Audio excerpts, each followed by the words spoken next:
Dan baiklah Bapak Ibu, sebagaimana yang telah kami sampaikan bahwa pada hari ini, insya Allah kita akan bersama-sama mendengarkan sharing yang disampaikan oleh sahabat kita, guru kita, Profesor Dr. Wirayawan Permadi.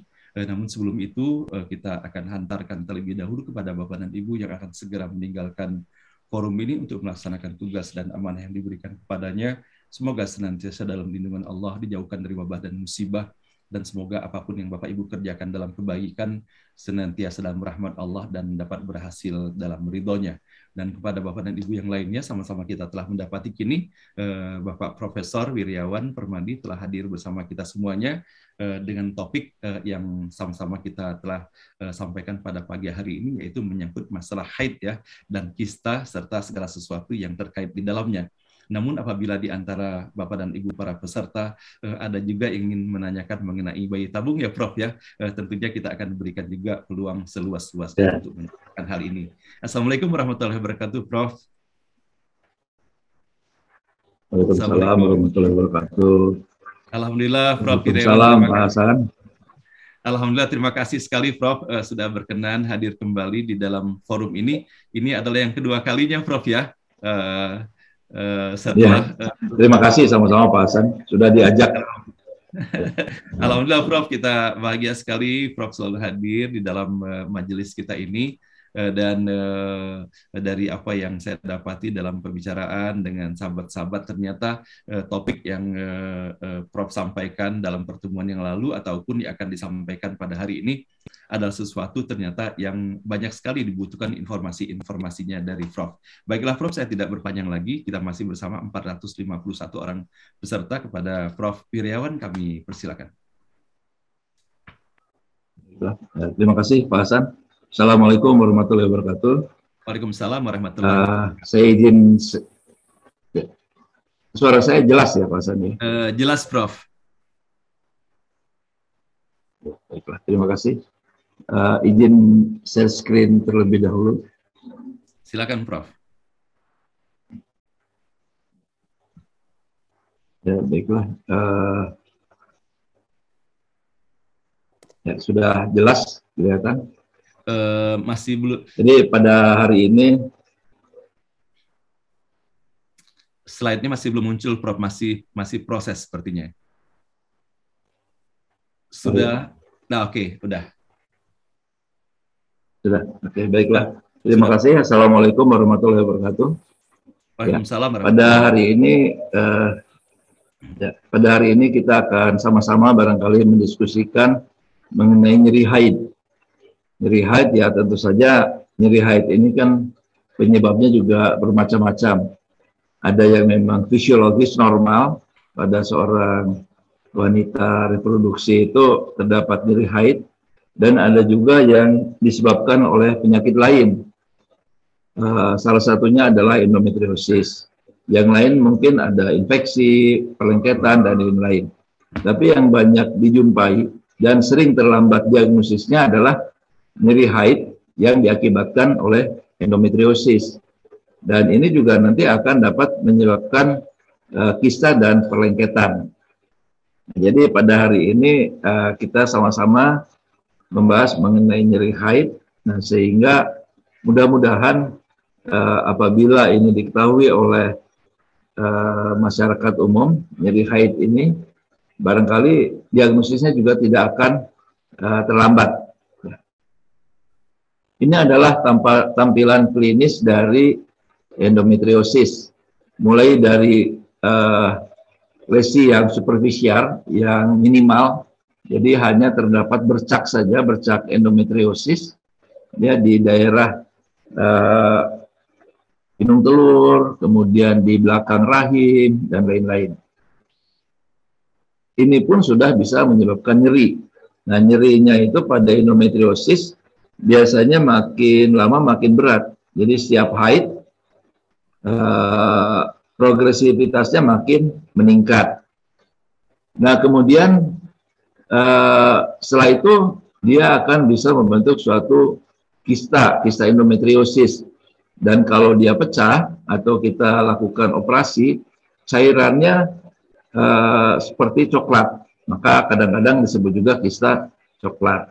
Nah, kemudian yang paling berat adalah deep infiltrating endometriosis yang seperti ini. Jadi sudah melengket ke usus dan bagian-bagian dalam lainnya. Itu yang paling berat. Dan ini semua bisa menyebabkan infertilitas. Nah, keluhan yang paling sering dirasakan oleh pasien adalah pertama nyeri. Nyeri, kemudian berikutnya pada saat ingin anak ada kesulitan, sehingga kita sebut juga dia dengan infertilitas. Nah, nyerinya ini yang makin lama makin hebat setiap menstruasi. Nah, jadi endometriosis ini juga harus dipandang sebagai penyakit kronis. Penyakit kronis itu penyakit yang memang dia terjadi dalam jangka waktu yang lama dan perlu terapi seumur hidup, ya, dengan tujuan memaksimalkan perawatan medis dan menghindari pembedahan yang berulang. Nah, jadi untuk proses pembedahan pada pasien-pasien endometriosis atau kista endometriosis itu diharapkan hanya 1 kali selama hidupnya, dan tentu saja kemudian dia punya anak, gitu kan. Karena kalau tidak, maka dia akan berulang endometriosis itu. Apakah nyerinya berulang, kistanya juga berulang. Nah, sehingga prosedur penata laksanaannya juga harus optimal. Nah, mengapa ini penting? Kalau kita lihat adalah bahwa dari siklus hidup seorang wanita, maka yang paling tinggi frekuensinya adalah pada saat reproduksi, pada saat wanita reproduksi. Dan prevalensi endometriosis ini, dia 60% menyebabkan nyeri kronis, dan 50% menyebabkan infertilitas.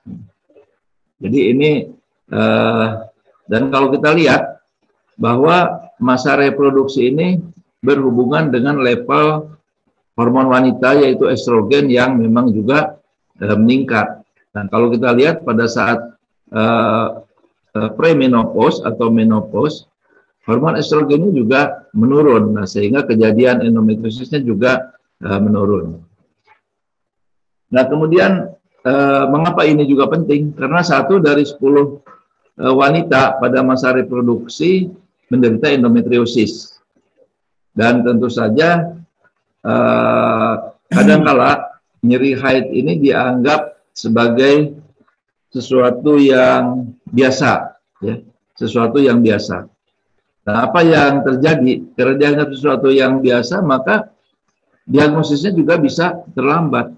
Di negara maju saja, diagnosis itu terlambat bisa sampai 4 sampai 10 tahun. Rata-rata 8 tahun dia terlambat. Dan kalau makin berat, maka dia akan menyebabkan, endometriosis ini akan menyebabkan quality of life-nya menurun. Jadi kualitas hidupnya menurun. Karena nyeri, kemudian tidak masuk kerja, dan lain-lain. Jadi kinerjanya juga akan menurun. Jadi kualitas hidup seorang wanita akan menurun pada saat endometriosis itu sudah menjadi lebih berat. Ini tadi prevalensinya sudah diketahui bahwa 10% wanita usia reproduksi menderita endometriosis. Jadi memang cukup banyak ya. Dan di dunia itu ada 176 juta wanita menderita endometriosis. Nah, di Indonesia sekitar dari 25 juta wanita usia subur, 2,5 juta menderita endometriosis. Ya, jadi memang 10% kira-kira. Ya, jadi ini cukup banyak. Dan kita lihat bahwa endometriosis ini terjadi pada prime time kehidupannya, ya, pada saat memang usia-usia masa reproduksi. Jadi kita lihat antara usia 20 sampai 29 tahun sekitar 46%, ya. Kemudian 30 sampai 39 tahun 31%. Ya, jadi ya sekitar di atas 64% wanita kurang dari 30 tahun menderita endometriosis gitu, ya. Jadi kita harus lebih aware mengenai gejala klinis yang pertama, yaitu nyeri haid. Nah, sehingga bisa melakukan terapi dengan lebih baik.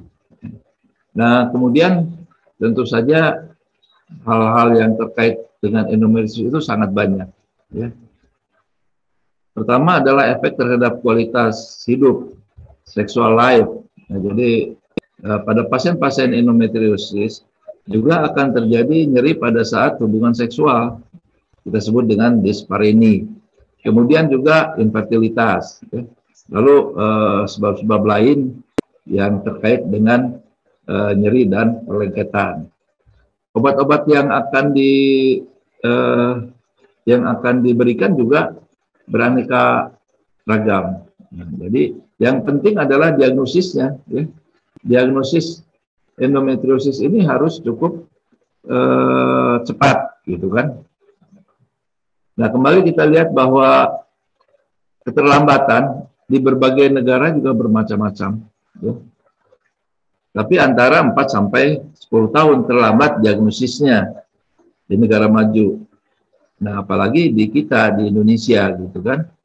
Karena mungkin adaptasi terhadap nyerinya barangkali bisa lebih baik, gitu. Sehingga kalau ada nyeri haid ya dianggap biasa saja. Atau karena orang tuanya juga biasa nyeri haid dan lain-lain, gitu. Jadi sudah umum. Nah, padahal nyeri haid itu juga bukan semata-mata normal atau fisiologis, tapi ada penyebab lain yang harus kita cari. Nah, kalau kita lihat juga estimasi biayanya juga cukup tinggi, ya, cukup tinggi, dan angka kekambuhannya tinggi. Ya, jadi yang penting dari endometriosis ini adalah kejadiannya banyak, 10%. Ya. Biaya untuk penata laksanaannya tinggi, ya. Baik itu untuk pemeriksaan maupun obat-obatan. Angka kehamilannya rendah, ya. Dan angka kekambuhannya tinggi. Jadi rekurensinya juga cukup tinggi. Nah, sehingga betapa pentingnya endometriosis ini untuk kita ketahui bersama dan juga kita terapi bersama. Karena terapinya juga bukan hanya tergantung pada pihak dokternya saja, tapi juga tergantung banyak pihak, ya, banyak pihak untuk endometriosis ini, termasuk sosialisasi endometriosis yang melibatkan berbagai pihak, baik itu dinas kesehatan, humas dan lain-lain, ya. Nah, jadi hampir total di atas 100 juta mungkin selama hidupnya bisa untuk penata laksanaan endometriosis, ya. Untuk operasi aja sekarang mungkin bukan hanya 15 atau 25 juta lagi, jadi macam-macam. Bayi tabung pun mungkin sudah di atas 45 juta sekarang, ya. Jadi kita tahu betapa tingginya biaya yang dikeluarkan untuk penata laksanaan endometriosis sampai mendapatkan kehamilan. Nah, sehingga penting untuk diagnosis dini, untuk mengetahui secara dini adanya endometriosis. Kalau diagnosis endometriosis level yang minimal, itu jauh lebih mudah untuk mengobatinya, dan juga biayanya juga tidak tinggi yang dikeluarkan. Nah, sekali lagi, mengapa endometriosis ini penting? Ya. Untuk wanita muda, perempuan muda, jadi 1 dari 10 pasien perempuan itu akan mengalami nyeri panggul, ya. Dan ini sangat mempengaruhi baik sekolah, jalur karier, hubungan sosial, dan partisipasi mereka di masyarakat luas. Nah, untuk wanita dewasa, ya, nah ini 1 dari 3 wanita endometriosis memiliki masalah dengan kesuburan. Ya. Dan rata-rata onset untuk diagnosis awalnya terlambat 7-12 tahun. Nah, di kita 7-12 tahun. Di negara lain mungkin 5-10 tahun. Ya. Kemudian komorbiditas atau sakit ikutannya juga cukup tinggi, ya, beban hidup yang berat, karena berkembang dari nyeri panggul yang kronis yang sulit sembuh sepanjang usia reproduksinya. Nah, kemudian endometriosis ini juga memiliki riwayat kekerabatan yang dekat, ya, sehingga pada keluarga atau orang tua yang memiliki endometriosis, anaknya memiliki risiko 7-10 kali lebih besar untuk terjadinya endometriosis ini. Nah, sehingga keluarga menjadi penting untuk memberikan support, ya, support tentu saja untuk mempercepat penyembuhan dari penyakit ini. Dan mengapa penting lagi? Karena biaya yang dikeluarkannya juga tinggi, tadi seperti yang sudah disampaikan.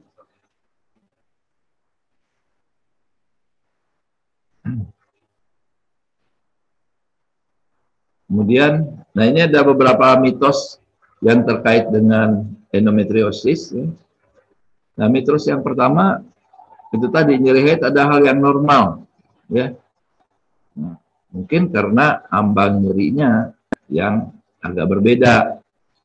Nah, jadi ini pun harus kita cermati, jangan sampai karena kita menganggap nyeri haid ini normal, maka tidak diagnosisnya akan terlambat. Nah, faktanya dysmenorrhea atau nyeri hebat dengan menstruasi yang tidak normal ini dapat disebabkan oleh endometriosis atau terkait dengan kondisi yang lain. Kemudian mitos yang lain adalah setiap orang dengan endometriosis memiliki periode menstruasi yang sangat tidak teratur. Nah, ini juga kebanyakan tidak tepat, karena banyak individu yang dengan endometriosis ini hampir tidak memiliki gejala dan siklus haidnya normal, ya. Kemudian memiliki bayi atau hamil akan memperbaiki endometriosis. Nah, ini juga hal yang tidak tepat. Dengan kehamilan, ya, otomatis level estrogen atau hormon wanitanya itu ditekan rendah estrogennya. Nah, untuk itu maka endometriosis tidak berkembang, tidak menstruasi, otomatis ya nyerinya juga tidak ada. Nah, begitu efek kehamilannya sudah bersalin, kemudian hormonnya menjadi normal, maka efek endometriosis ini akan muncul kembali. Ya, jadi tidak tepat bahwa kehamilan atau memiliki bayi memperbaiki endometriosis. Ya. Lalu mitos yang lain, kalau endometriosis maka tidak dapat memiliki anak. Nah, ini juga kurang tepat. Mungkin bisa sulit hamil, tapi kebanyakan wanita endometriosis masih bisa memiliki anak dengan tentu saja dengan berbagai metode yang ada, cara yang ada. Ya. Lalu mitos yang lain, pengangkatan rahim akan menyembuhkan endometriosis. Nah, ini juga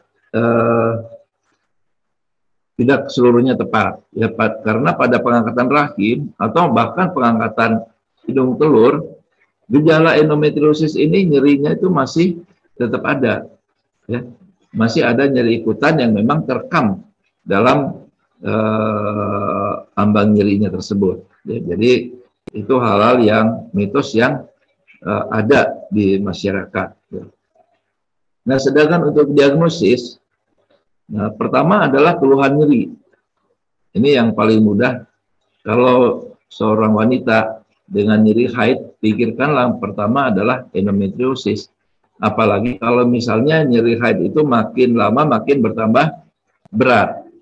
Nah, kemudian pemeriksaan panggul. Pemeriksaan panggul kita bisa merasakan adanya nodul-nodul dari endometriosis. Kemudian lalu dengan ultrasonografi, dengan USG, kita bisa melihat adanya kista endometriosis, adanya perlengketan, dan lain-lain. atau scanning dengan MRI. Sekarang sudah banyak MRI di rumah sakit besar ya, magnetic resonance imaging, itu juga bisa mendeteksi. Atau dengan laparoskopi. Nah, gold standarnya adalah laparoskopi. Jadi kita masukkan alat laparoskop ke dalam rongga perut ya. Kemudian kita lihat apakah ada bercak endometriosis atau malah ada kista endometriosis atau tidak. Dan sekaligus kita lakukan terapinya, jadi pembedahannya ya. Nah, jadi untuk hal yang pertama, diagnosis endometriosis adalah kita melakukan anamnesis dan melakukan pemeriksaan panggul transvaginal ya, juga USG. Jadi kalau di tempat praktek ya itu tiga-tiganya bisa dikerjakan. Nah, jadi artinya bahwa diagnosis ini tidak terlambat. Jangan sampai menunggu lebih berat, kemudian di laparoskopi baru timbul endometriosis. Ya. Nah, kalau memang betul kemungkinan ada endometriosis, baru kita lakukan terapi. Nah, kalau kita misalnya tidak tampak dengan USG, ya, hanya klinis saja, kita lakukan terapi empiris. Nah, terapi empiris. Nah, kita lihat apakah berhasil atau tidak dilakukan terapi empirisnya. Kalau berhasil ya itu adalah endometriosis. Ya. Nah, kemudian kalau kita sudah lakukan terapi empiris, ya, dan juga tidak berhasil, baru kita lakukan laparoskopi. Nah, dengan laparoskopi ini adalah prosedur gold standard, jadi standar bakunya untuk mendeteksi adanya endometriosis. Jadi itu tahapan-tahapan bagaimana melakukan diagnosis endometriosis, nah, sehingga kita tidak terlambat lagi.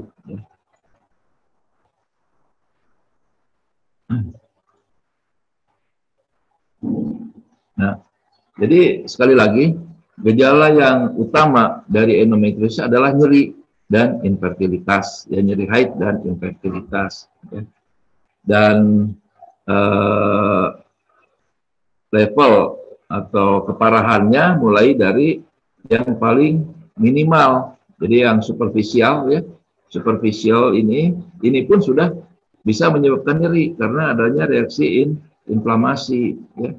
Dan ini juga estrogen dependent, jadi nyerinya itu timbul pada saat menstruasi. Nah, kemudian derajat yang lebih berat adalah endometrioma atau kista endometriosis atau kista coklat. Nah, jadi kalau ini pecah atau kita operasi maka keluar cairan coklat, ya. Itu adalah karena darah membeku yang lama-lama berubah warna menjadi kecoklatan. Dan kemudian adalah deep infiltrating endometriosis. Jadi endometriosis yang sudah menyusup ke baik itu jaringan usus, kemudian rektum, ya, atau di belakang rahim. Jadi penyusupan endometriosis ini yang paling berat dan paling sukar kita terapi. Nah, kalau diagnosisnya lebih dini, lebih awal, maka kita akan mendapatkan endometriosis pada tahap yang superficial. Nah, jadi ini kalaupun diterapi bisa dieksisi saja, gitu kan. Tapi harus diperhatikan kita lakukan ini pada saat wanita tersebut ingin anak. Kalau belum, kita lakukan terapi medisinal dulu dengan obat-obatan. Ini juga sama, endometrioma tidak harus segera kita lakukan operasi. Kalau belum ingin punya anak, ya kita lakukan terapi dengan obat-obatan terlebih dahulu. Itu akan menghambat kista dan meminimalkan atau menghilangkan rasa nyerinya. Ya. Nah, bagaimana kalau kita operasi kalau ada kista begini? Nah, yang pertama cadangan sel telurnya akan menurun. Dan yang kedua, rekurensinya tinggi kalau tidak segera program hamil begitu. Jadi operasi itu dilakukan pada saat wanita tersebut sudah ingin hamil. Kalau belum, pakai obat-obatan dulu. Nah, jadi terapinya tergantung pada pasien. ya. Jadi keinginan pasien apakah ingin segera hamil atau tidak. Ya, kalau misalnya ingin segera hamil, ya kita tidak lakukan lagi terapi dengan menggunakan obat-obatan, tapi terapi surgical atau medically assisted reproduction, gitu kan, inseminasi atau bayi tabung, atau kita lakukan keduanya. Ya, jadi tergantung kasus per kasus yang kita hadapi. Nah, ini adalah terapi obat-obatan yang bisa kita lakukan. Ya. Nah, yang pertama tentu ini harus kita ketahui dahulu apakah pasien ini ingin hamil atau tidak. Tentu saja pada adolesen atau pada remaja yang tidak tentu saja tidak belum akan hamil dalam jangka waktu yang lama, ya. Nah, kita lakukan pemberian obat-obatan. Jadi lini pertamanya adalah pil kontrasepsi kombinasi atau oral pill yang hanya mengandung satu obat saja, progestin aja, gitu kan. Ya. Jadi ini kalau yang ingin segera hamil tapi tidak segera, tetap kita berikan obat-obatan. Ya. Jadi lainnya pil kombinasi atau pil yang hanya mengandung progestin saja boleh. Ya. Pil kombinasi ini pil KB. Ya. Nah, kemudian kalau tidak ingin hamil ya tentu saja pilihannya adalah lainnya pil kombinasi atau pil yang hanya mengandung progestin. Second line drug-nya suntikan generis agonis. Ini juga second line drug-nya generis agonis. Tapi kerugiannya di samping generis agonis ini mahal, terapinya hanya bisa dilakukan paling lama 6 bulan. Karena kalau suntikan itu setelah 6 bulan dia akan menyebabkan gejala efek atau ikutan lain seperti kekeroposan tulang dan lain-lain. Ya, jadi pilihan pertama tetap obat yang diminum atau oral pill, baik itu yang kombinasi atau yang hanya progestin saja. Tapi kalau segera ingin hamil ya lakukan terapi fertilitasnya, gitu kan. Nah, bagaimana kalau ini tidak berhasil, nyerinya tambah hebat, ya kisahnya juga tetap ada, ya tentu kita lakukan konservatif surgery. Ini pun kalau tidak berhasil kita lakukan operasi atau pembedahan. Ya. Nah, yang utama goalnya sebetulnya kan untuk endometriosis, kista endometriosis, yaitu adalah kehamilan. Nah, jadi seperti yang disebutkan tadi, operasi pada kista endometriosis ini sebaiknya seumur hidup hanya dilakukan 1 kali. 6 bulan setelah operasi harus hamil. Kalau tidak ya tentu kita lakukan penata laksanaan infertilitas lain seperti inseminasi atau bahkan bayi tabung. Kalau dia endometriosisnya berat, severe, tentu saja kita nggak akan berlama-lama, ya. Kita akan lakukan segera bayi tabung. Kalau tidak, maka karena cadangan ovariumnya makin lama akan semakin turun. Nah, itu juga menyulitkan untuk program kehamilan. Ya.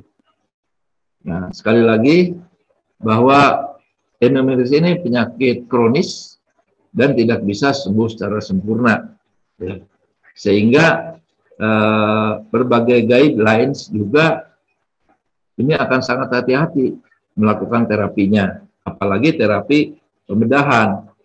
Karena terapi pembedahan itu akan menurunkan cadangan sel telur dan angka kekambuhannya tinggi. Nah, dibayangkan kalau misalnya sekali pembedahan cadangan sel telur turun, lalu kambuh lagi jadi kista lagi, operasi lagi, maka cadangan sel telurnya makin lama makin habis. Ini akan sangat merugikan pada pasien-pasien. Nah, kalau tidak ingin segera hamil, tentu terapi hormonal ya harus kita berikan untuk menghilangkan nyeri, ya, dan juga menghambat perkembangan endometriosis. Ya, itu yang harus kita perhatikan. Ya. Ini kontrasepsi oral di sini bisa jangka panjang, ya, jadi nggak masalah. Begitu ingin hamil baru kita lakukan tindakan yang lain. Nah kalau bedah, ya ini kita harus pilih kapan sebaiknya pembedahan itu dilakukan. Jadi ya harus kita perhitungkan kemungkinan penurunan cadangan sel telur dan angka kekambuhan. Sehingga kalau kita lakukan pembedahan harus segera hamil.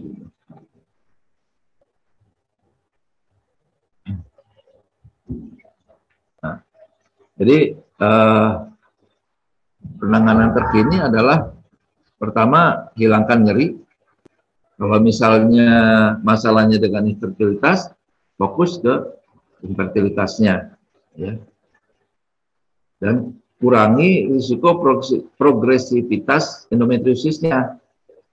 Jadi kita harus mempertahankan kesuburannya sebaik mungkin, cegah progresi endometriosis menjadi nyeri kronis, yaitu dengan obat-obatan tadi.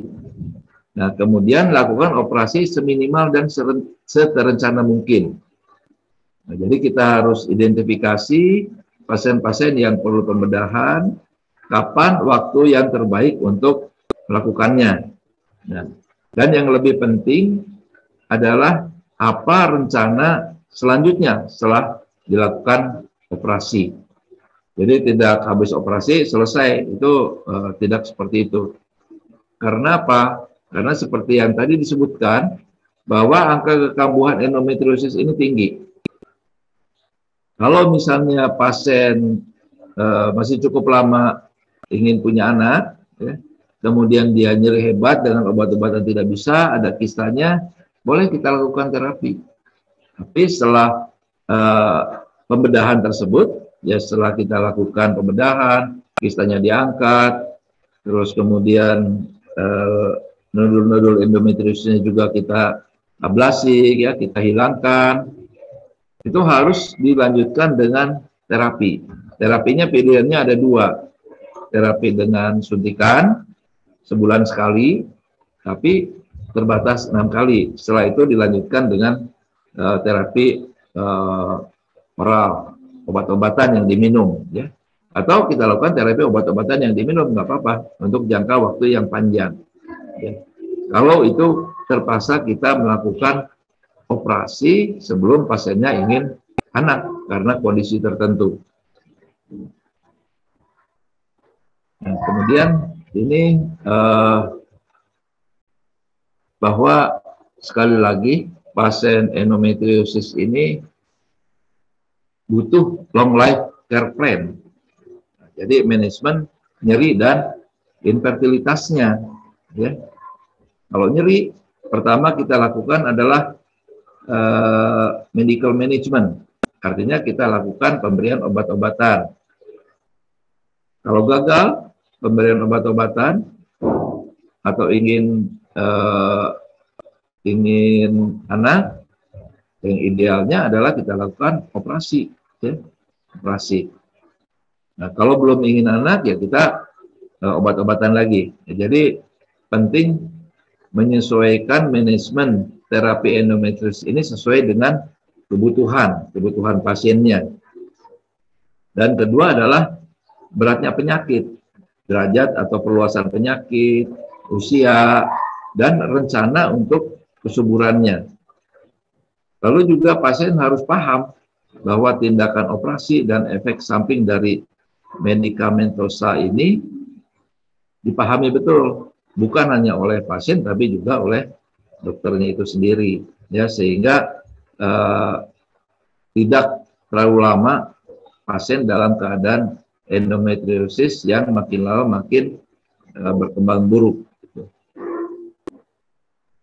Ini banyak guidelines di seluruh dunia, tapi sebagian besar, hampir semua guidelines adalah mengutamakan terapi empirik, medikamentosa. Jadi terapi operatif itu hanya 1 kali seumur hidupnya, ya, karena dia akan mengurangi cadangan sel telur yang ada. Ya. Ini kita lihat obat progestin yang populer sekarang, ya, jadi hanya 1 obat satu jenis saja, dan ini bisa dipakai sebagai first line terapi untuk jangka waktu yang lama dan tidak mengganggu kesuburannya, tapi bisa menghilangkan nyeri dan juga menghambat progresivitas dari endometriosis.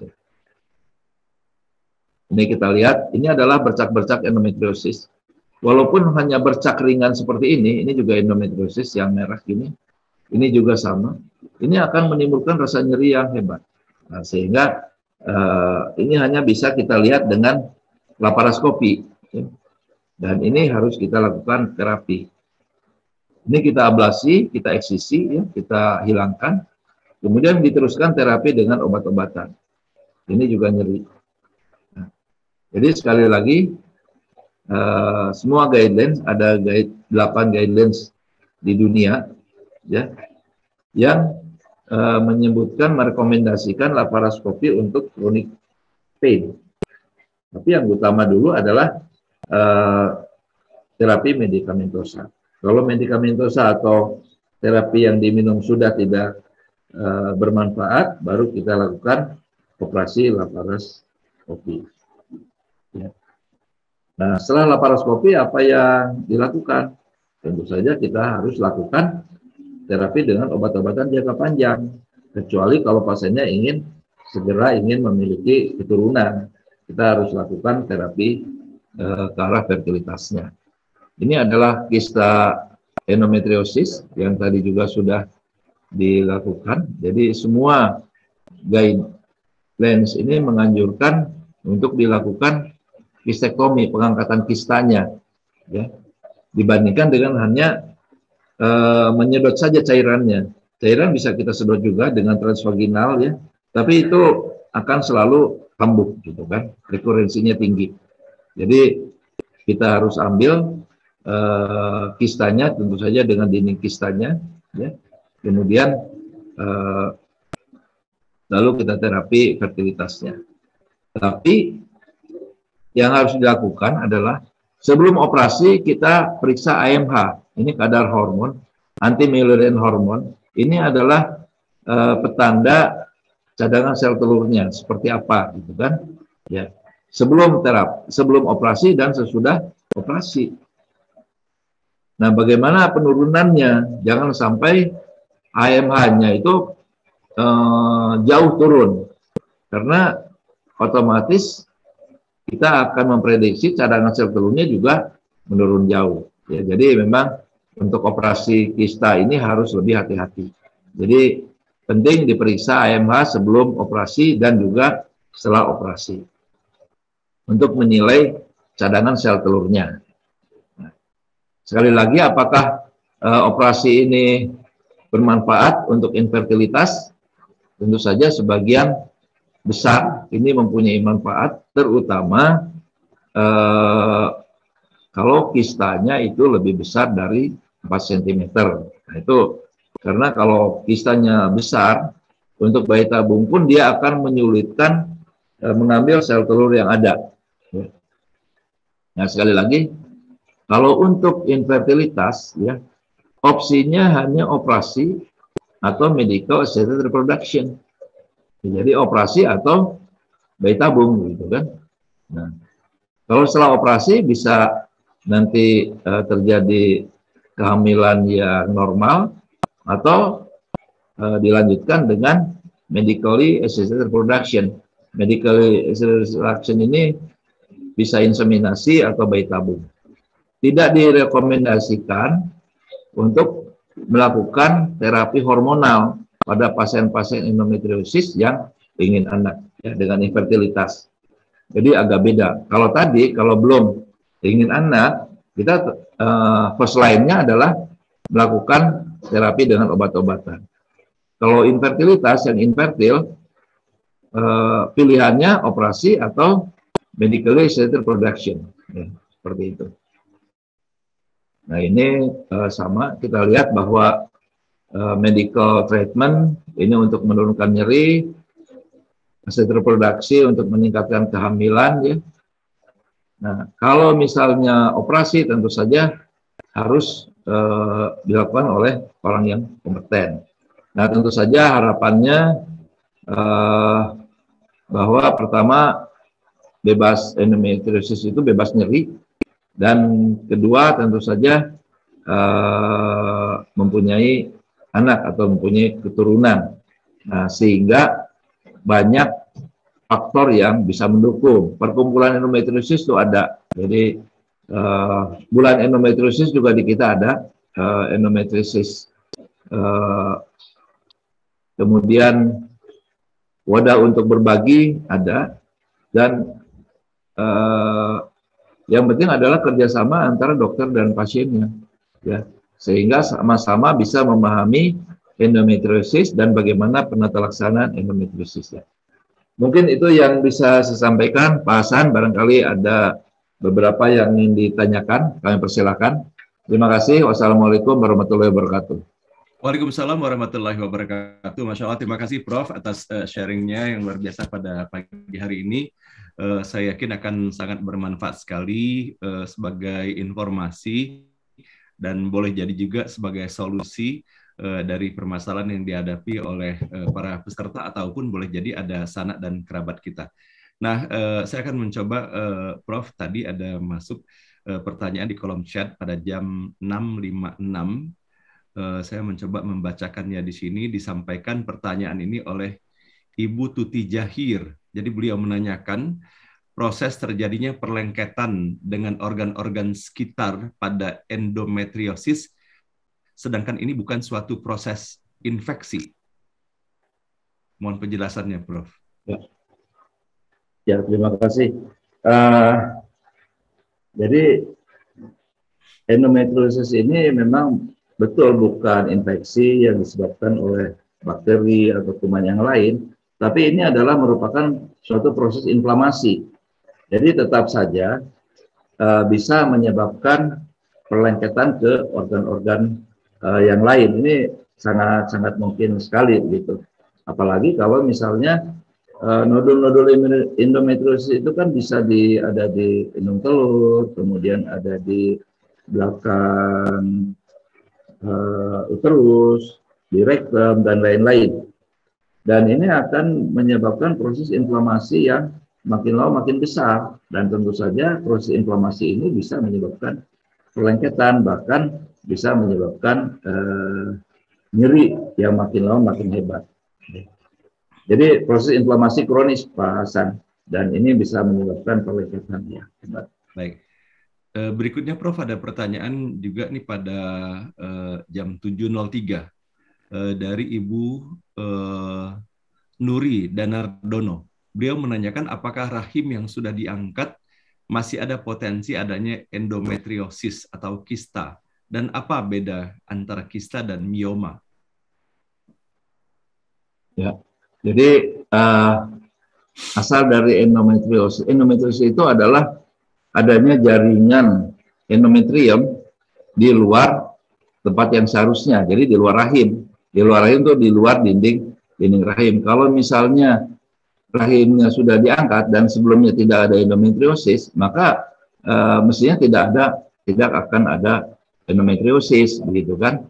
Kecuali ada yang memang mempunyai bakat endometriosis, itu bisa saja, tapi jarang. Karena yang paling banyak adalah jaringan endometrium yang melalui nanti darah haid keluar melalui saluran telurnya. Nah, sehingga dia akan menempel di indung telur atau di jaringan sekitarnya, itu yang akan menjadikan endometriosis. Ya, jadi kalau rahimnya sudah diangkat, ya jarang terjadi endometriosis. Nah, kalau kista itu adanya di indung telur, dan tentu saja proses terjadinya kista juga berbeda. Kalau miom ada di rahim, ya, jadi miom adalah tumor jinak di otot rahim, itu beda. Jadi kista di indung telur, kalau miom tumor jinak di otot rahim. Pasang. Baik. Berikutnya, Prof, pertanyaan dari... Jadi kalau rahimnya sudah ada, ya hampir mungkin tidak ada endometriosis, itu sangat kecil. Walaupun masih mungkin saja ada. Baik. Berikutnya Prof, pertanyaan dari Ya, Pak Hasan. Ibu Mutia Prof. Beliau ingin menanyakan bahwa sebagai orang awam dengan kondisi endometriosis berpotensi berulang. Misal dalam kasus seseorang ingin mempunyai anak lebih dari satu, untuk terapi fertilitasnya apakah juga bisa dilakukan berulang, Prof? Ya, tergantung kondisi endometriosnya. Jadi endometriosis itu tidak hilang dengan kehamilan. Tapi kalau sebelumnya sudah kita lakukan terapi dulu, misalnya dilakukan pembedahan, begitu kan? Pembedahan lalu kemudian hamil. Nah, tentu saja belum tentu endometriosisnya itu akan timbul lagi pada saat setelah kehamilan. Nah, jadi tergantung kondisinya. Kalau kondisinya tadinya memang, karena kista endometriosis pun bisa hamil gitu kan. Nah, tapi setelah hamil ya tentu saja kistanya masih tetap ada dan itu harus ditangani.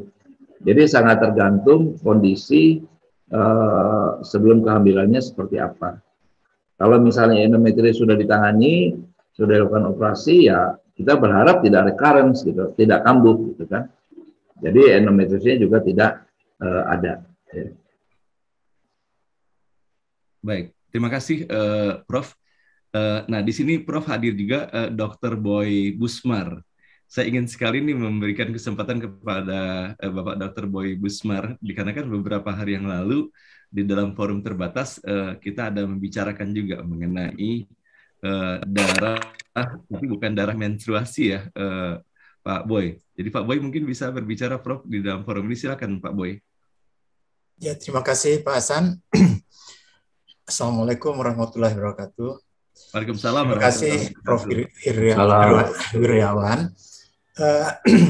Ceramahnya yang pasti sangat bermanfaat, sangat informatif bagi para ibu-ibu yang menderita endometriosis.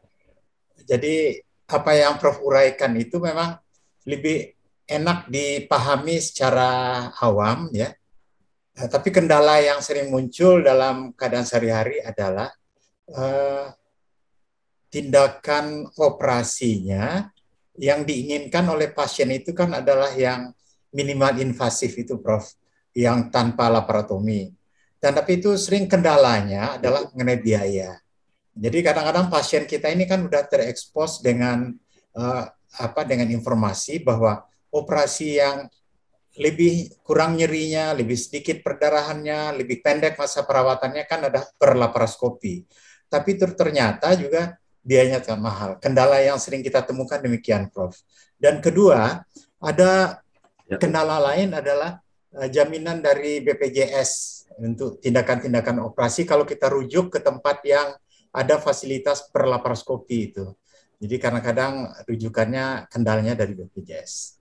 Ya, terima kasih, Prof. Bagi saya sebagai dokter juga menjadi bertambah pengetahuannya dengan kuliah ini. Terima kasih. Ya, terima kasih Dr. Boy.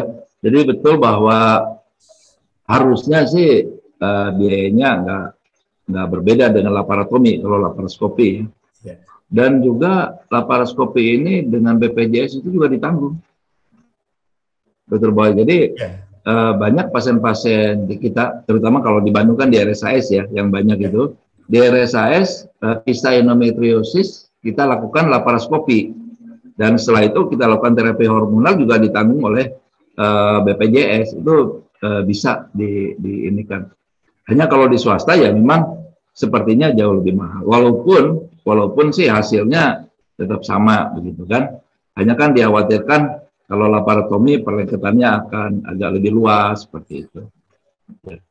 Jadi saya rasa BPJS juga bisa. Hanya sekali lagi bahwa walaupun laparoskopi itu kan presisinya lebih baik gitu kan, perlengkapannya lebih sedikit. Tentu saja tadi dikemukakan oleh Dr. Boy juga nyerinya juga akan lebih sedikit dan lama rawatnya lebih singkat. Ya. Namun harus diperhatikan yang melakukannya juga harus yang memang kompeten begitu. Jangan sampai terlalu banyak merusak jaringan indung telur yang ada. Nah, kalau itu rusak, maka cadangan sel telurnya akan turun. Jadi setelah dilakukan operasi laparoskopi untuk kista endometriosis, malah sulit hamil karena cadangan sel telurnya sudah sangat turun dengan bayi tabung sekalipun. Ya, mungkin itu, Dr. Boy. Baik. Ada lagi Dr. Boy? Cukup, Pak Hasan. Oke, baik. Terima kasih Dr. Boy. Baik, Prof. Terima kasih Dr. Boy. Baik, baik Prof. Ini cukup banyak nih sekarang pertanyaan bermunculan nih Prof. Ini saya mencoba Prof. Ini pertanyaan dari Ibu Sutinah. Jadi beliau menanyakan anak gadis haid tidak teratur, kadang tidak haid 3-4 bulan, kadang datang haid 1 bulan bisa 2 kali. Apakah penyebab hal ini dokter, dan harus ke dokter umum ataukah ke dokter apa sebaiknya? Ya, terima kasih. Jadi haid yang tidak teratur itu pada seorang wanita banyak faktor. Secara psikologis bisa haid tidak teratur, tapi kadang-kadang kita juga harus melihat penyebab lain. Yang banyak muncul kasusnya itu adalah sekarang apa yang kita sebut dengan sindrom ovarium polikistik. Nah, PCOS ini atau SOPK ini akan menyebabkan juga haid yang tidak teratur, bisa 3 bulan sekali, bisa 4 bulan, gitu kan? Dan ini berkaitan juga dengan obesitas. Nah, sehingga apalagi dalam masa pandemi kan, banyak sekali pandemi kemarin itu banyak yang memang overweight. Nah, ini akan menyebabkan juga haid yang tidak teratur. Menurut saja harus diperiksakan kenapa ini terjadi haid yang tidak teratur. Hanya ya dengan endometriosis sih barangkali, kalau endometriosis haid masih bisa teratur. Ini ada Ibu Arum nih, ada juga ini. Ya, ya dari Ibu Arum pertanyaannya. Di atasnya Pak Hasan. Ya, jam 7.24 ya. Saya penderita endometriosis, sudah terapi Dienoges selama 15 bulan. Kemudian pemeriksaan terakhir obat yang saya minum diganti dengan drospinil dan inclasin karena kistanya sudah tidak tampak melalui USG. Tapi pertanyaannya nggak muncul di sini ya. Ada Pak Hasan. Ada muncul pertanyaannya. Sebentar saya lihat. Tadi itu jam 7.24. Oh ya nih, mohon izin bertanya Prof. Jadi ini ada kelanjutannya. Pertanyaannya, sampai terapi kombinasi drospinil, sebentar nih. Karena kisah sudah tampak melalui USG. Pertanyaan saya, sampai terapi kombinasi drospinil dan inclasin dilakukan. Itu pertanyaannya, Prof. Mungkin Prof bisa nangkep pertanyaan ini. Ya, inclasin barangkali ya. Jadi kalau endometriosis itu cukup dengan Dienoges saja. Dienoges jangka lama kan bisa 15 bulan, 18 bulan, itu sudah cukup saya rasa. Dan akan menghilangkan nyeri. Apalagi kalau misalnya nggak ada kista lagi di USG gitu kan. Nah, tapi yang harus kita perhatikan apakah ingin anak atau tidak. Kalau ingin anak ya tentu harus di stop. Kemudian terapi fertilitasnya begitu. Jadi Dienoges cukup ya, jadi nggak perlu lagi dengan drosperinon atau apalagi dengan inclasin. Inclasin itu untuk PCOS kebanyakan, untuk SOPK, jadi untuk resistensi insulin. Baik, Prof. Mungkin itu Pak Hasan. Baik, Prof. Berikutnya, Prof, pada jam 7.25, pertanyaan dari Ibu Fatin Fania Ramadina. Beliau menanyakan bahwa beliau adalah penderita endometriosis dengan ukuran 6 cm. Saat ini konsumsi Dienoges 2 mg. Tapi beliau mengalami bleeding di luar siklus haid dengan volume cukup banyak. Apakah hal tersebut normal? Ya, terapi Dienoges tentu dengan kista yang 6 cm barangkali memang belum ingin anak ya. Kalau sudah ingin anak, saya rasa lebih baik diangkat aja kistanya, kemudian baru diterapi infertilitasnya. Hanya kalau belum ingin anak, boleh menggunakan Dienoges. Hanya memang ada juga beberapa pasien yang mengalami bleeding di luar siklus haid, tapi itu nggak masalah. Tetap saja kita berikan Dienoges atau ditambah terapi lain, terapi hormonal lain, sehingga perdarahannya itu berhenti. Jadi nggak apa-apa. Memang kadang-kadang ada yang terjadi perdarahan. Baik, Prof. Berikut ini, Prof, saya ingin mencoba membacakan sekaligus saja pertanyaan disampaikan oleh Ibu Aprini Aisyah pada jam 7.24. Disebutkan di sini, kalau haid di awal-awal itu coklat-coklat sampai 3 hari pertama, kemudian baru di hari keempat seperti biasa. Apakah ini ciri-ciri penyakit? Karena baru 3 bulan ini mengalami hal yang seperti ini. Dan kemudian dari Ibu Rahma, Jadi, kalau sekaligus saja mungkin Prof, dari Ibu Rahma menyampaikan beliau kalau menstruasinya durasinya sangat lama. Apakah hal ini berbahaya? Silakan, Prof. Ya, jadi menstruasi atau darah haid itu sangat tergantung dari pola hormonalnya, Pak Hasan. Jadi barangkali bisa normal kalau misalnya di bawah 10 hari. Tapi kalau di atas 10 hari dan lama, seperti yang pertanyaan kedua, tentu harus dicari sebabnya. Kadang-kadang ada yang kita sebut dengan hiperplasia endometrium, penebalan dinding rahim. Nah, itu akan pola perdarahannya, pola haidnya akan menjadi lebih lama, ya lebih dari 10 hari, dan itu harus ditreatment, harus diterapi. Tapi juga tergantung penyebabnya apa, begitu kan? Karena kan ini penebalan dinding rahim karena efek hormonal. Nah, ada juga yang disebutkan oleh sindrom ovarian polikistik. Ini juga akan lebih lama. Ya, jadi kalau lebih dari 10 hari ya tentu harus dicari sebabnya dan juga harus diterapi karena tidak normal gitu. Hasan. Oke. Berikutnya Prof dari Ibu Elmi, beliau menyampaikan mengenai putrinya bahwa putri dia punya miom, namun alhamdulillah sudah dapat anak sekarang ini. Dan namun miom itu masih ada. Ya. Sehingga bagaimana sebaiknya untuk selanjutnya, Prof? Ya, jadi ada miom yang memang tidak mengganggu kehamilan, gitu kan? Tidak mengganggu bahwa dia untuk punya anak. Itu bisa seperti itu. Kalau tidak mengganggu dan tidak besar, ya miom nggak harus selalu diangkat sebetulnya, Hasan. Kecuali kalau dia cukup besar, kemudian mendesak dinding rahim, menyebabkan perdarahan, nah itu perlu dilakukan terapi. Saya nggak tahu ini miomnya ukurannya berapa, apakah mengganggu hal yang lain atau tidak. Tapi untuk anak, saya rasa karena dia sudah hamil kemarin ya tidak mengganggu, ya. Jadi nggak apa-apa miomnya.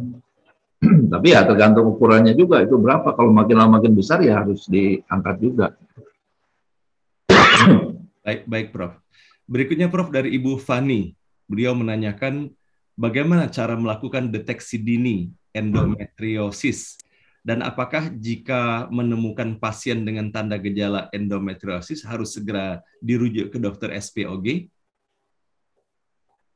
Ya, jadi gold standarnya itu laparoskopi seperti tadi atau dengan USG. Nah, kalau dokter umum itu bisa tahu dari gejala yang ada. Misalnya nyeri haid. Nyeri haid itu makin bulan, makin lama dia makin nyeri, makin progresif. Jadi progresivitasnya akan meningkat. Kemudian kita berikan terapi empiris. Kita berikan bisa pil KB kombinasi atau yang dianoges tadi. Ada beberapa pertanyaan kan menyebutkan dianoges. Kalau itu efektif ya sudah itu saja diteruskan begitu kan. Tapi kalau itu tidak berhasil maka kita rujuk ke SPOG. Itu pasang. Baik. Berikutnya Prof dari Ibu Sri Astuti Ratnaningsih. Mohon masukan dari dokter. Apakah ada pencegahan supaya tidak terkena endometriosis atau memperlambat pertumbuhan kista dan miom, misalnya dengan melakukan diet dalam konsumsi makanan tertentu? Ya, jadi endometriosis ini kan estrogen dependent gitu kan. Jadi ya dia juga akan tetap berhubungan dengan kegemukan, tetap dengan pola hidup yang baik, yang sehat gitu kan. Kalau tentu saja kalau diet atau makanan ya tidak banyak yang mengandung tepung atau gula, mungkin itu yang bisa. Tapi bahwa endometriosis ini tidak hanya yang besar itu adalah pertama adanya faktor genetik, faktor keturunan. Yang kedua ya faktor lingkungan di atau katakanlah dari darah menstruasinya itu sendiri, karena banyak setiap wanita itu kan darah haidnya akan sedikit masuk ke dalam rongga perut. Nah itu akan menempel di dinding ovarium ya, atau dinding abdomen dan lain-lain. Nah kalau misalnya surveillance imunitasnya jelek, artinya daya tahan tubuhnya jelek, maka dia akan terjadi endometriosis. Jadi ya artinya bahwa pola hidup kita harus baik, kita juga harus sehat. Mungkin itu salah satu bisa mencegahnya gitu. Baik, Prof. Sepertinya pertanyaan yang disampaikan di kolom ini sudah habis gitu, Prof. Ya, kalau dari apa yang saya baca. Ya. Seperti sudah. Oh iya, tadi ada pertanyaan, Prof. Apakah ini kalau untuk lansia masih berpotensi untuk mengalami endometriosis ini? Apakah masih berpotensi? Ya, untuk lansia gitu, Prof. Ya, kalau lansia atau menopause sebetulnya kan, kalaupun tadinya ada endometriosis, dengan sendirinya sudah tertekan karena estrogennya kan sudah rendah pasan. Tapi untuk berpotensi dia muncul sepertinya sih nggak ada. Jadi kalau untuk lansia ada hal lain yang harus diperhatikan, bukan endometriosis kelihatannya. Oke, baik Prof. Ini Prof, ternyata ada tercecer tadi Prof dari Ibu Kusuma Wuryaningsih. Beliau berusia 45 tahun. Di belakang kandungannya ada disebutkan anggur gitu. Nah, kemudian akhirnya diangkat dikarenakan riwayat keluarga beliau sangat sensitif terhadap potensi kanker. Nah, kemudian saya ingin menyampaikan juga, Prof, dalam suatu kasus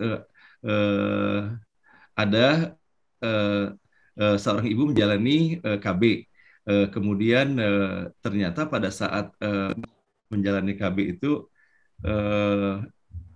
dinyatakan positif gitu, Prof, padahal sudah ber-KB. Nah, kemudian dari dokter mengatakan bahwa itu terjadi pembuahan di luar rahim dan itu berpotensi untuk hamil anggur istilahnya, Prof, sehingga sebaiknya diangkat. Apakah memang benar demikian, Prof? Ya, pertama untuk Ibu Kusuma, jadi apapun yang Kusuma Wuryaningsih, apapun yang diangkat itu harus diperiksakan patologinya, patologi anatominya gitu kan. Jadi tahu itu apa yang diangkat, apakah dia miom gitu kan, karena kan di belakang rahim ya, apakah dia kista dan lain-lain. Nah jadi itu yang harus diperhatikan, dan saya rasa dokter yang mengangkatnya akan melakukan pemeriksaan sitologi, patologi anatomi ya, sehingga tahu apa yang diangkatnya. Nah kemudian mengenai kegagalan KB itu kan bisa saja gagal gitu kan, dan bisa hamil normal bisa, hamil anggur pun bisa, atau hamil di luar kandungan juga bisa. Kalau hamil normal itu kan hamil di dalam rahim, kemudian dia jadi janin, bayi gitu kan. Kalau hamil di luar kandungan, itu hamilnya adalah di kebanyakan di saluran telur, di tuba. Nah itu yang berbahaya, dan itu harus diangkat, dioperasi gitu kan. Karena hamil di luar kandungan bisa terjadi perdarahannya akan banyak di dalam rongga perut. Itu yang harus diangkat. Nah, kalau hamil anggur itu lain lagi, hamil tetap di dalam rahim, nah tapi tidak menjadi janin, tapi seperti tampak buah anggur. Nah, itu juga harus dikiret, harus dibersihkan gitu. Itu pasang. Baik. Prof, ternyata muncul pertanyaan baru, boleh ya Prof ya? Ini dari Ibu Ira Tresna. Boleh, silakan. Beliau mohon masukan dari Prof. Beliau punya kista ukurannya 7x5 dan harus dioperasi. Apakah rahim beliau juga harus diangkat, harus dioperasi juga, Dok? Usia beliau 49 tahun. Nah, sementara dari Ibu Leni pada jam 7.42 menyampaikan beliau penderita adenomioma dan sudah sebulan beliau mengalami menstruasi dan belum selesai juga keluarnya. Keluarnya sedikit, kadang banyak, dan umur beliau 51 tahun. Apakah ini indikasi menopause? Itu saja, Prof. Ya, terima kasih Pak Hasan. Jadi kalau kista ya tergantung. Jadi kalau ada kista begitu kan, sepertinya sih nggak harus diangkat ovariumnya, uterusnya. Tapi karena umur juga sudah 49, kadang-kadang kan untuk menghindari adanya suatu kelainan di rahim atau di leher rahimnya seperti kanker leher rahim, yaitu bisa diangkat uterus dan kedua indung telurnya, ya, sehingga kita menghindari hal-hal yang lain. Nah, kemudian pertanyaan kedua apa, Pak Hasan tadi terakhir? Maaf. Pertanyaan kedua tadi itu, beliau adalah penderita adenomioma dan sudah sebulan menstruasi, belum selesai juga.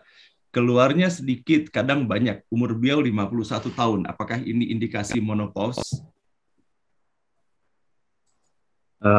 Rata-rata menopause itu kan antara 50-51.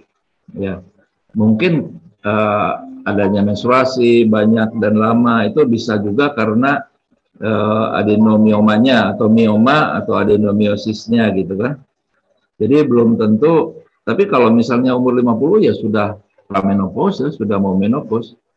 Dan tanda-tandanya misalnya haidnya tuh 3 bulan sekali, jarang begitu kan. Atau 6 bulan sekali gitu. Nah, kalau setahun tidak menopause baru itu dikatakan setahun tidak haid baru dikatakan menopause. Baik, Prof. Saya kira sudah berakhir pertanyaan-pertanyaan yang disampaikan. Ini muncul lagi, Prof. Dari Ibu Asih, masih boleh, ya, Prof, dibacakan? Oke. Jadi Ibu Asih menyampaikan pertanyaannya. Beliau didiagnosa ada penebalan dinding rahim, ada kista endometriosis sebesar 3 cm dan 5 cm di indung telur kiri dan kanan. Saat ini sedang terapi suntik KB 3 bulan. 1 bulan setelah disuntik, haid dengan masa waktu lebih dari 15 hari. Berapa lama kira-kira terapi suntik ini bisa dilakukan? Selain terapi KB suntik, terapi apa lagi yang bisa dilakukan? Itu saja, Prof. Ya. Yang tadi yang paling aman sih yang Denoges tadi ya, oral itu yang setiap hari diminum, yaitu bisa berbulan-bulan, kadang-kadang sampai 18 bulan bisa. Karena kalau suntik itu kan kalau suntik 3 bulan kurang efektif. Sebetulnya efektif adalah Jenirit yang setiap bulan sekali, tapi itu kan hanya 6 kali suntiknya.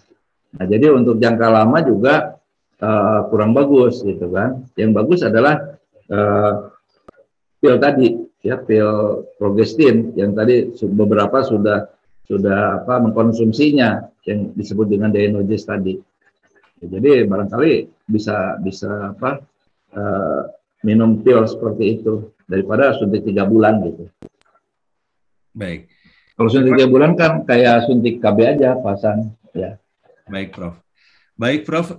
Terima kasih. Dan sebelum kita memberikan kesempatan kepada Prof. Suharyadi dan juga Prof. menyampaikan kata penutupnya untuk episode kedua ini, Prof. Bagaimana bila kita selingi dulu, Prof. dengan sebuah puisi yang dikompos oleh Profesor Safwan Hadi, dan kepada Pak Sofwan mungkin bisa menyampaikan pengantar untuk puisi yang ditulis pada hari ini, Prof. Safwan. Kami persilakan Pak Sofwan di-unmute audionya. Ya, silakan, Prof. Assalamualaikum, Pak Ustadz Hasan. Waalaikumsalam warahmatullahi wabarakatuh. Sehat ya, Prof? Alhamdulillah, sehat Pak. Profesor Irawan izinkan saya sedikit menyampaikan latar belakang penulisan puisi ini. Puisi ini ditulis sebagai refleksi saya atas wafatnya seorang sahabat dari ITB, Profesor Asep Dana, dari Sekolah Farmasi tanggal 6 Juni yang lalu. Saya melihat kita semua akhirnya akan kembali pada pencipta kita Allah Subhanahu wa taala. Jadi kepergian seorang sahabat itu telah mencetuskan dalam pikiran saya, dalam hati saya, bahwa semua kita ini akan kembali pada Allah. Dan itulah yang saya tuangkan dalam puisi yang berjudul Jalan ke Taman Bunga. Puisi itu akan dibacakan oleh Bu Dewi pada kesempatan pagi hari ini. Jadi saya mohon pada Bu Dewi untuk membacakan puisi saya yang berjudul Jalan ke Taman Bunga. Terima kasih. Assalamualaikum warahmatullahi wabarakatuh. Waalaikumsalam warahmatullahi wabarakatuh. Terima kasih Pak Safwan. Kepada Ibu Dewi kami persilakan Bu Dewi. Waalaikumsalam. Assalamualaikum warahmatullahi wabarakatuh. Sebelumnya izinkan saya mengucapkan terima kasih kepada Prof. Wiryawan Permadi karena saya juga pasien endometriosis, jadi ilmu yang diberikan tadi sangat bermanfaat, Prof. Selanjutnya saya juga mengucapkan terima kasih untuk Prof. Safwan Hadi, untuk yang insya Allah ketiga kalinya saya diperkenankan untuk membacakan puisi beliau yang sangat syarat makna. Terutama kali ini refleksi atas berpulangnya Prof. Asep Gana Suganda. Beliau adalah guru besar ITB. Alhamdulillah saya mendapatkan ilmu juga di ITB sebelumnya. Dan yang membentuk saya selama ini juga peran dari ITB. Semoga almarhum yang telah mendharma baktikannya, khususnya untuk kemajuan ITB, wafat dalam keadaan husnul khotimah. Amin. Amin. Jalan ke Taman Bunga. Karya Safwan Hadi. Sehelai daun mawar gugur ditiup angin malam. Jatuh hening dalam pelukan bumi. Perlahan hancur bersatu dengan tanah. Tak ada yang tahu kapan sang bayu kembali menjelang, menggugurkan daun-daun yang lain. Ah, warnaku juga telah menguning, bisik sehelai daun. Tak lama lagi kan berubah coklat dan kering. Hembusan lembut sang bayu kan membawaku lenyap ke haribaan bumi nan senyap. Oh bayu, jiwaku berasal dari taman bunga nan indah di langit sana. Bukan di kedalaman bumi yang gelap tanpa cahaya. Ku ingin berakhir di sana, tapi tak tahu di mana.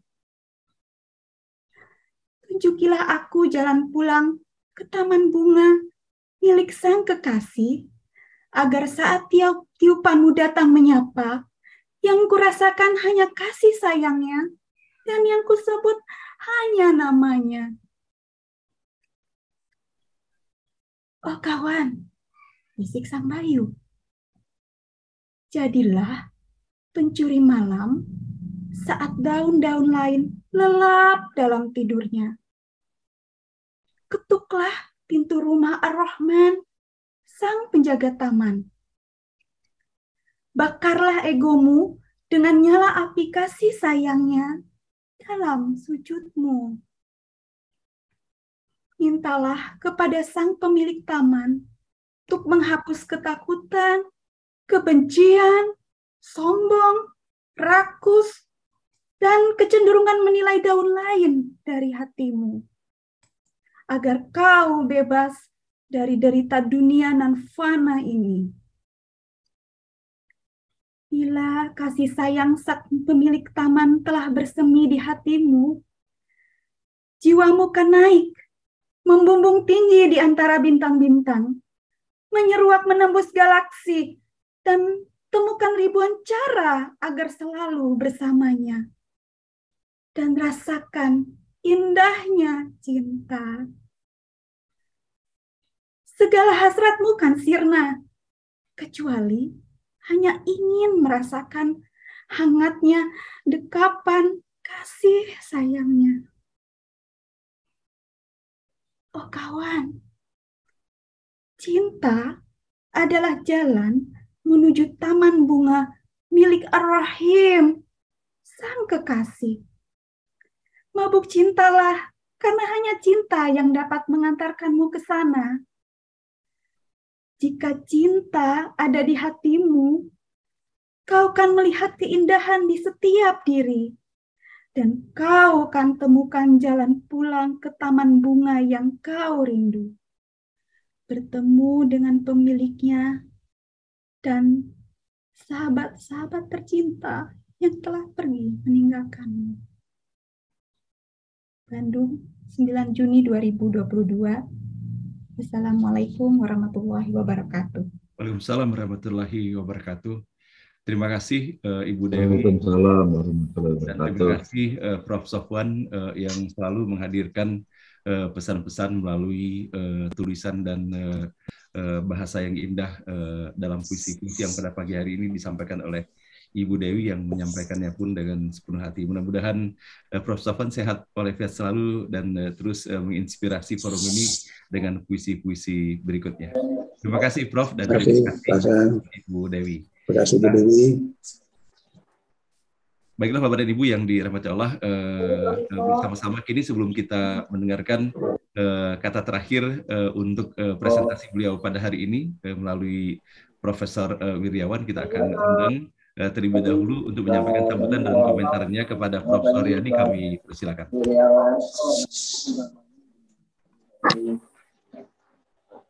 Kepada Prof. Soryadi, mohon di-unmute audionya Prof. Terima kasih Prof. Eko, Prof. Samsul. Ada suara ya? Sebentar Prof. Ya.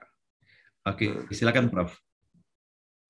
Terima kasih Pak Ustadz Hasanuddin, Siap Prof. Prof. Wiryawan Permadi yang saya hormati dan muliakan.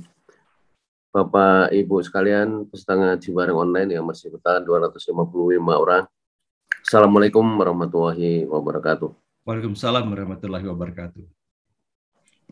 Pagi ini alhamdulillah bisa menampilkan Prof. Wiryawan Permadi yang ahli endometriosis.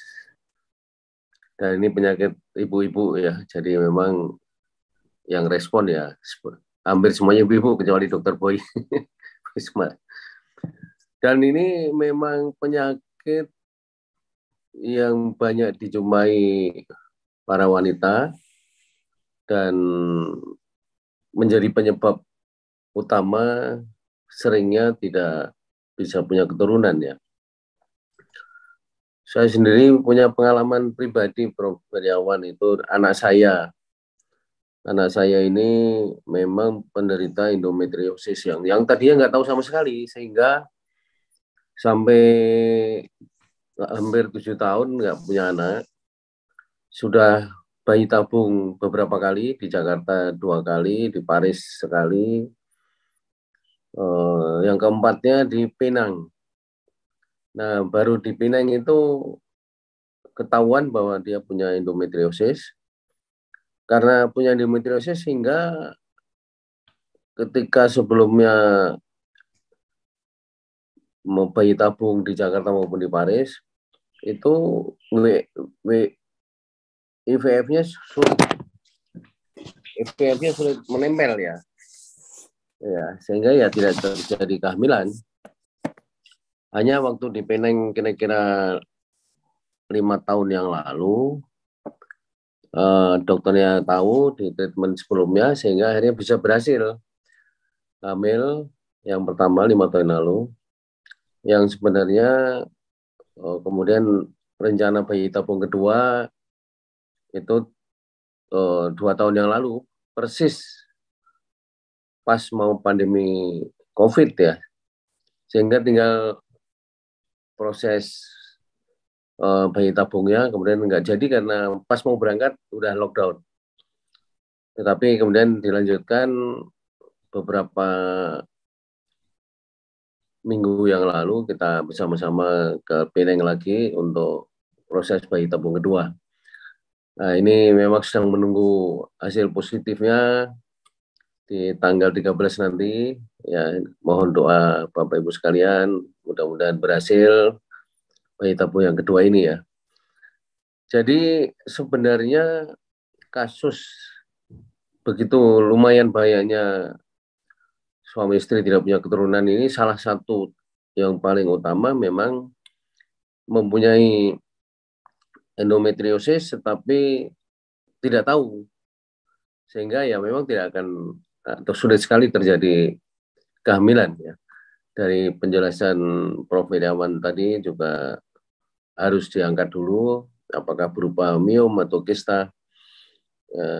Kalau sudah bersih baru kemudian kemungkinan bisa terjadi kehamilan. Walaupun memang kadang-kadang kehamilan langsung alami sulit, ya memang salah satunya dengan bayi tabung. Saya sendiri tidak begitu mendalami kasus ini hanya karena menimpa atau terjadi di anak saya, sehingga saya kemudian mempunyai perhatian yang cukup dengan masalah bayi tabung ini.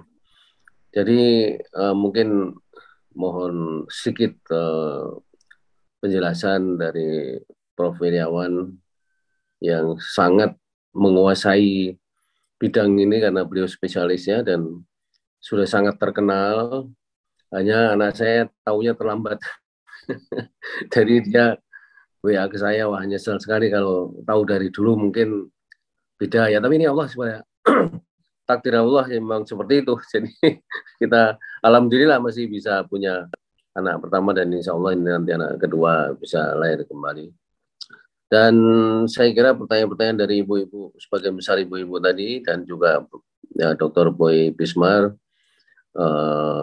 dijawab dengan sangat tepat dan sangat memuaskan oleh Prof. Wirawan.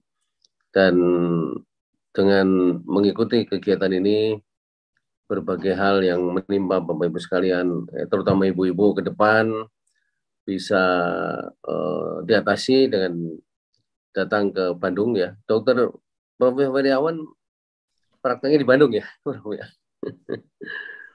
Ya di Bandung Pak Ardi. Bandung ya, nanti bisa ya, tapi Bandung Jakarta kan sangat dekat. Terima kasih sekali lagi Prof. Wirawan, Pak Jaludin, Bapak Ibu sekalian. Wassalamualaikum warahmatullahi wabarakatuh. Waalaikumsalam warahmatullahi wabarakatuh. Terima kasih Prof. Suryadi atas apa yang disampaikan hari ini, termasuk juga menceritakan mengenai Ananda Devina. Mungkin Prof. Wirawan sudah menangkap apa yang disampaikan oleh Prof. Suryadi, dan nanti setelah tapi jangan ditutup dulu setelah menjawab nanti Prof, karena saya ingin menghadirkan dua orang sahabat Prof. Wirawan untuk hadir di forum ini. Dan sementara kami persilakan untuk mengomentari dulu yang disampaikan oleh Prof. Suryadi. Prof. Wirawan, silakan.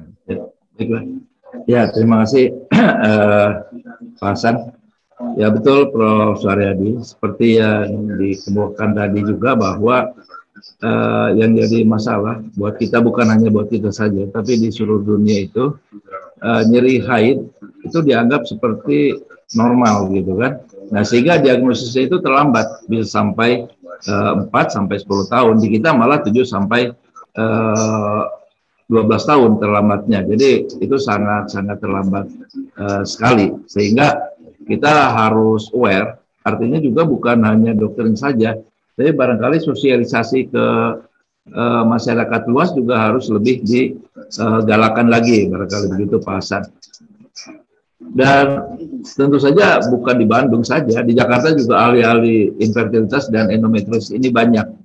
Termasuk yang ikut di NDO juga ada ini Pak Muharram. Beliau adalah seorang ahli infertilitas, ahli bayi tabung, dan juga ahli endometriosis. Dan disertasinya juga tentang endometriosis, Dr. Muharram. Nah, Dr. Muharram barangkali kalau masih ikut di sini bisa juga memberikan komentarnya.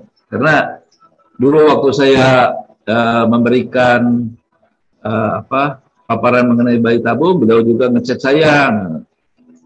Artinya ya kita saling mengapresiasi lah barangkali. Kalau misalnya Dr. Muharram masih ada di sini, barangkali bisa memberikan komentarnya juga. Sekali lagi yang ingin saya sampaikan adalah jangan sampai kita terlambat untuk mendapatkan diagnosis endometriosis tadi, Kalau misalnya nyeri haid itu ternyata setelah dilakukan berbagai pemeriksaan bukan karena endometriosis, itu akan lebih baik daripada kita terlambat, apalagi sampai sudah terjadi kista atau bahkan sampai terjadi perlengketan ke berbagai organ. Itu akan jauh lebih sulit. Mungkin itu saja Pak Hasan yang ingin saya sampaikan. Terima kasih. Assalamualaikum warahmatullahi wabarakatuh. Terima kasih Prof. Terima kasih Prof. Bapak Ibu sekalian yang dirahmati Allah, kita menuju pada pengakhir acara kita ini. Namun alangkah baiknya apabila kita menghadirkan dua orang sahabat daripada Prof. Wiryawan. Untuk itu kami mohon kesediaan Prof. Kusnandi dan juga apabila masih ada kepada Ibu Reni Rajab dan atau Ibu Ninit Rajab, kami persilakan untuk menyalakan untuk meng-unmute audionya dan menyampaikan komentarnya. Kepada Prof. Kusnandi kami persilakan, Prof. Ya, Assalamualaikum warahmatullahi wabarakatuh.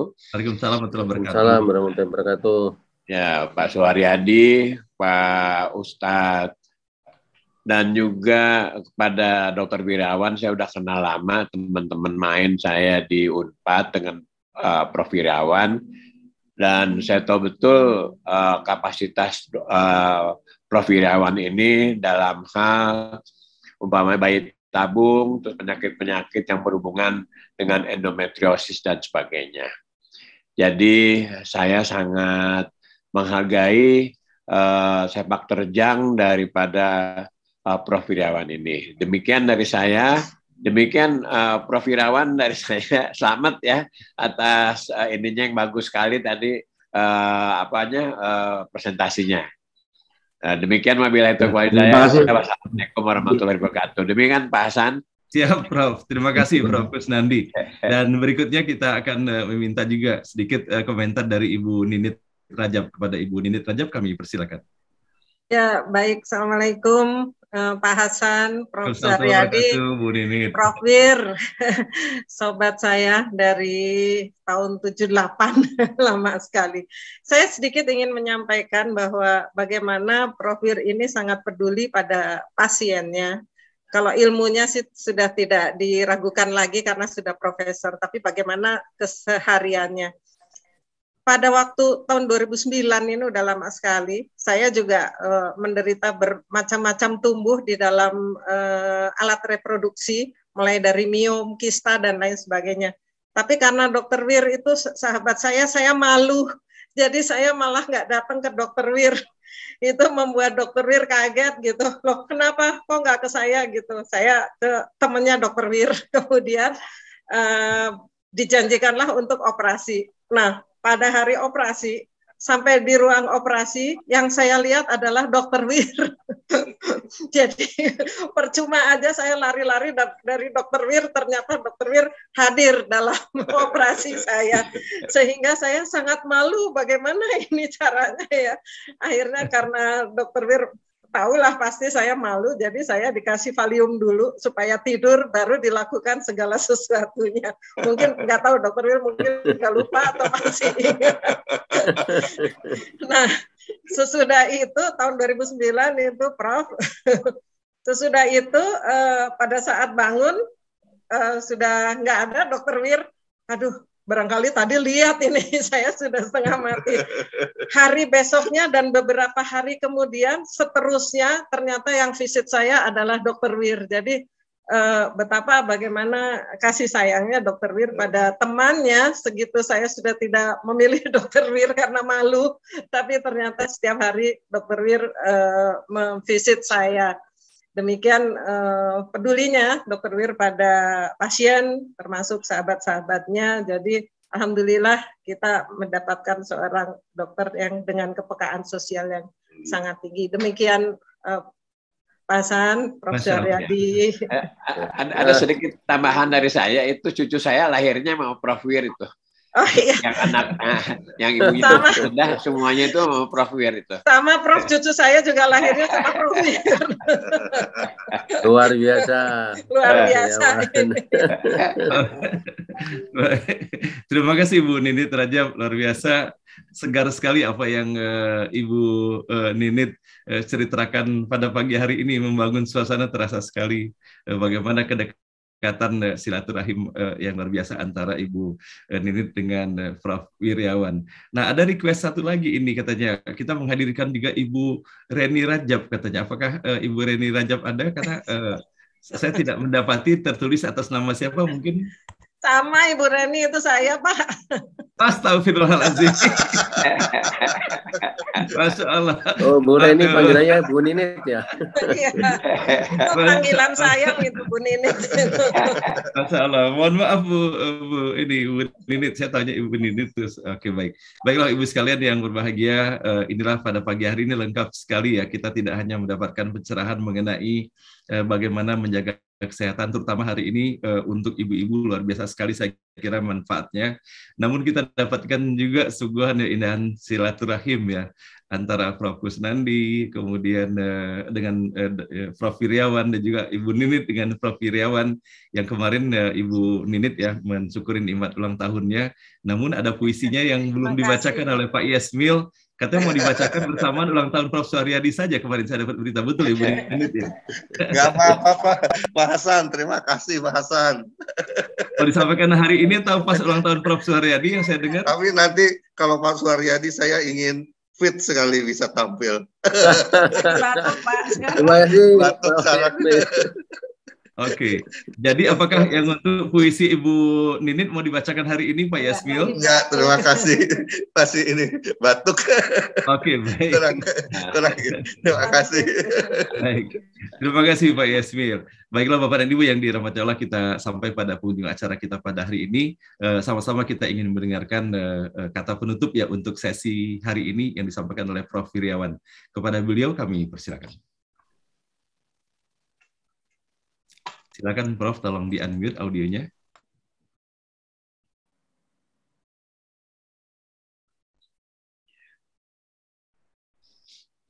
Ya, silakan Prof.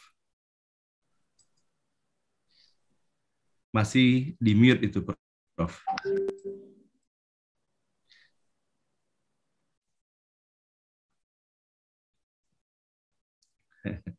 Belum dibuka nih, Mas. Oh ya, sepertinya beliau sedang di forum lainnya. Iya, benar. Ya, baiklah Ibu sekalian yang berbahagia, saya terbawa suasana ya bahwa beliau memang menyampaikan kemarin jam 8 beliau sudah harus memasuki forum Zoom yang lainnya. Namun sepertinya beliau sudah selesai untuk kata penutup. Mohon maaf, Pak Hasan. Iya, saya mohon maaf ke Prof. Wiryawan ini. Silakan Prof. Ya, terima kasih Pak Hasan. Oke. Saya lanjut ke ini webinar yang lain. Baik. Terima kasih Prof. Wiryawan atas kehadirannya pada hari ini, luar biasa sekali telah memberikan kesempatan melalui sharing dan juga jawaban dari pertanyaan yang disampaikan oleh Bapak dan Ibu peserta ngaji bareng online pada hari ini. Nah, baiklah Bapak dan Ibu, dengan berakhirnya sharing dari beliau, maka berakhir pula acara kita pada hari ini, dan titip salam hormat dari Ustadz Muhammad Taslim. Beliau tidak bisa menyampaikan memimpin doa pada pagi hari ini dikarenakan beliau pada jam sekarang ini di Balikpapan sedang melaksanakan mengisi kelas yang ada di sana. Dan baiklah, sama-sama kita tutup pertemuan hari ini dengan doa. A'udzubillahi minasyaitonirrajim. Bismillahirrahmanirrahim. Alhamdulillahirabbil alamin, hamdan yuwafi ni'amahu wa yukafi'u mazidah.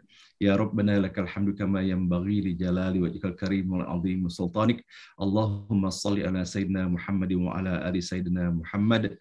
Rabbana zalamna anfusana wa illam taghfir lana wa tarhamna lanakunanna minal khasirin. Rabbana ighfir lana wa liwalidina warhamhum kama rabbawna shighara.